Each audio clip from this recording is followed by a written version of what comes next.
Well, howdy, nearly senior citizen here. Greetings, boys and girls, and all of our non-Disney friends, and welcome to this another brand new day. Yay, a brand new day as our planet continues rotating around the sun travels through galactic space, and the galaxy spins and moves around because there's a thing known as the local cluster, and there's a great attractor. I don't know that we know what the great attractor is, but it is a huge gravitational force that we're all moving toward.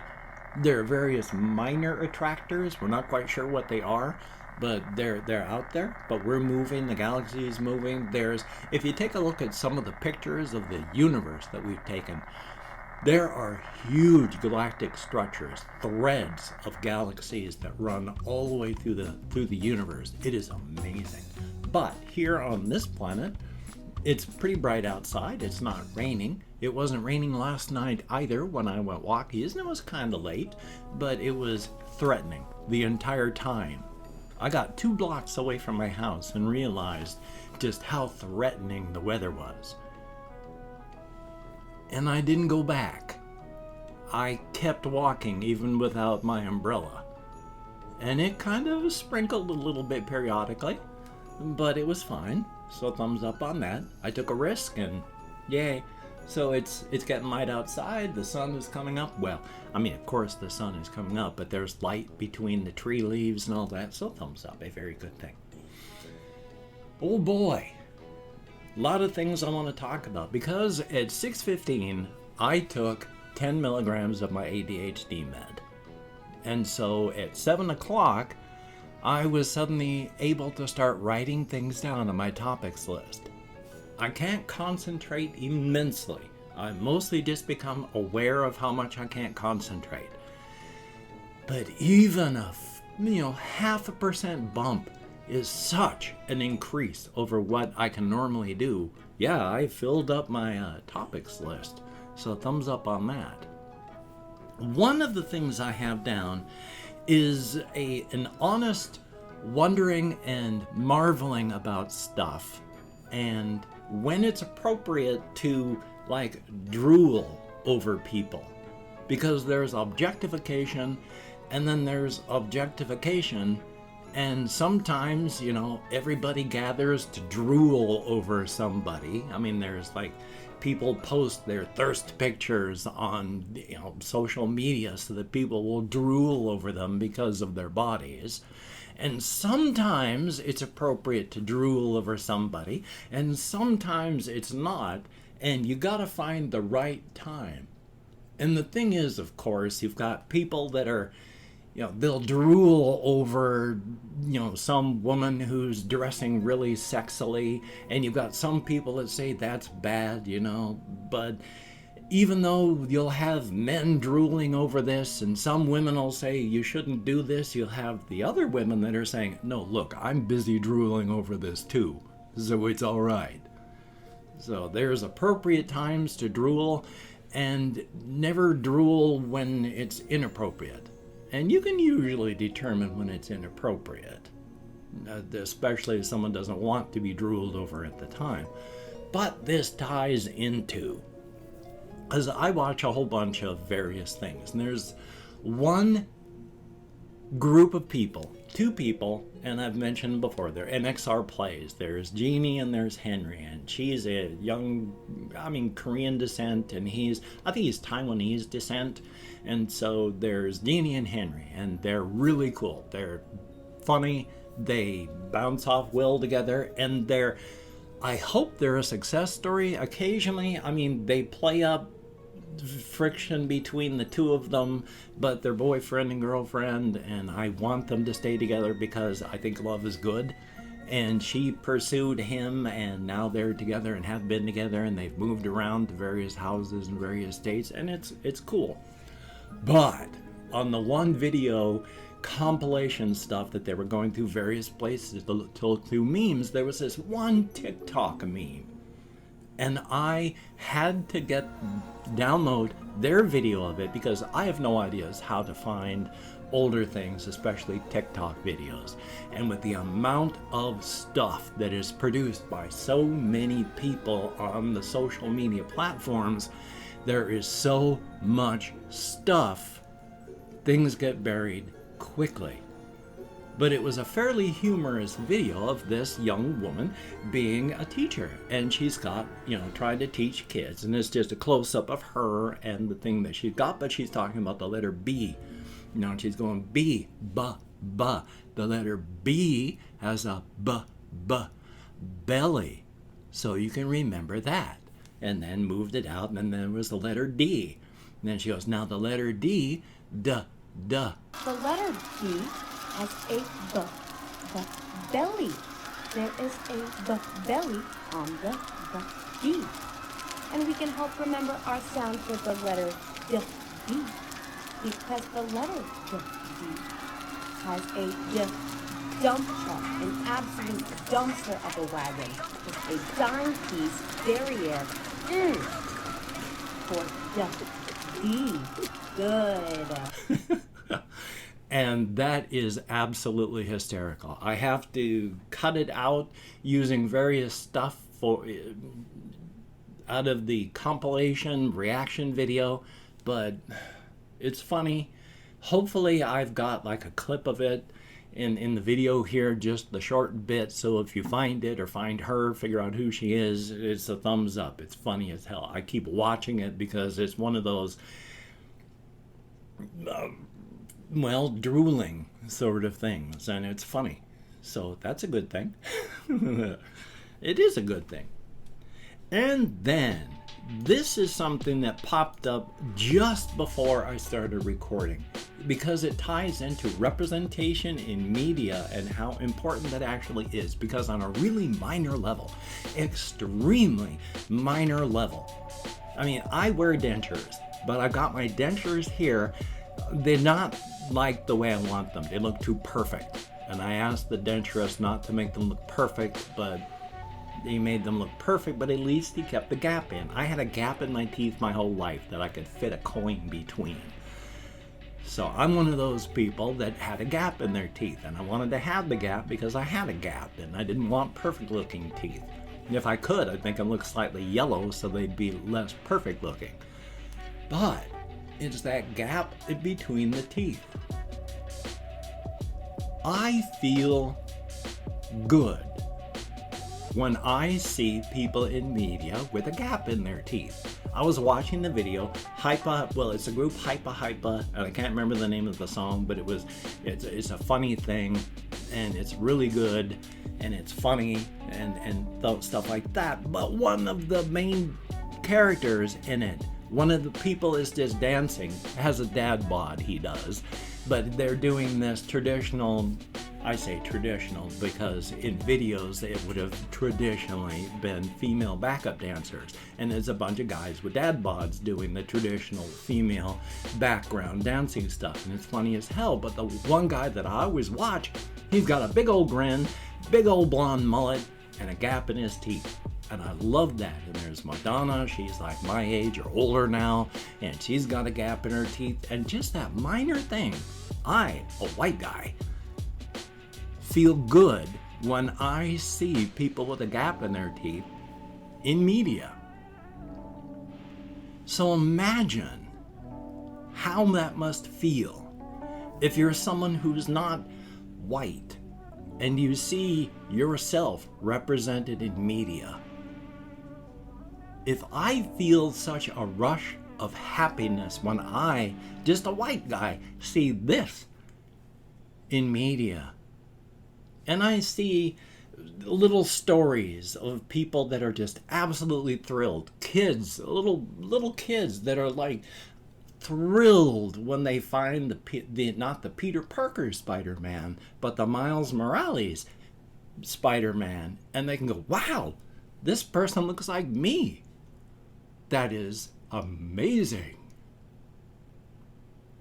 It is good, which is one of those reasons that pisses me off so much with the alt-right, where they spend days making video after video, not one, not two, not 10. Sometimes these people make 10, 20, or 30 videos in just a few days, because instead of 98% white male in media representation, it's brought down to like 97.9% white male representation, and they just cannot stop about the attack on being a man, being white, being in media. It's like, good Lord. Every time we turn around, there is nothing but representation for you. Give up that 0.5% without freaking out. Good Lord, try to be a little human. Try to see things outside of your own skull. Now, I'm not talking to the people watching this unless you're one of those who denies other people their basic humanity. I'm talking to the alt-right grifters, which they're not ever going to change. I mean, number one, they're grifting. It's money. They get people. As I've talked with my therapist and stuff, it's like once you get past the crazy, a lot of people use that as a recruitment thing, because once you get past the crazy, if you can handle the crazy, if you can handle what's being thrown at you, they gotcha. Like with the Alex Jones stuff, if you watch his stuff and the crazy doesn't turn you off, you're the target audience. Because he's got a bunch of stuff he wants to sell you. And it's the same with all these alt-right grifters. They got stuff they want to sell you. The bigger boys, they got all this stuff on websites to sell you. And it's expensive, and it also, they'll spend hours, days, weeks, months, and years telling you how soy is so bad. It's not. There's nothing wrong with soy products. But they talk about the left being soy boys and everybody's soy and the feminization of the United States and the world from soy. And then they'll sell you products that have soy in them. And when you point it out, it's, oh, this is because their formula is too powerful. They need to have the feminization of soy in their product because it's too masculine, too powerful. As you can tell, I don't like alt-right grifters. Even as an older white male, older white males are way overrepresented in this world. Good Lord. Good Lord. So, let me take a look on my side here. Because yes, I also had therapy yesterday. Talked with my therapist, and yeah, told him what was going on with my meds. And he said, okay, all the stuff that we had said before, suspected. But when I told him how I took that methylphenidate hydrochloride and was able to go to bed and sleep well, he was just like, yep. I mean, you don't do that unless you've got ADHD. Your body will not react that way unless you've got ADHD. So yeah, I probably should have been able to guess from earlier in my life. When I was growing up, I did try some other stuff, street stuff. A friend of mine in high school actually had, the powdery white stuff that you can sniff. I tried that, and it was boring. In retrospect, it was boring because it slowed me down. I've tried amphetamine type stuff on its own as well when I was a teen. I didn't like it because it slowed me down. Yeah. So,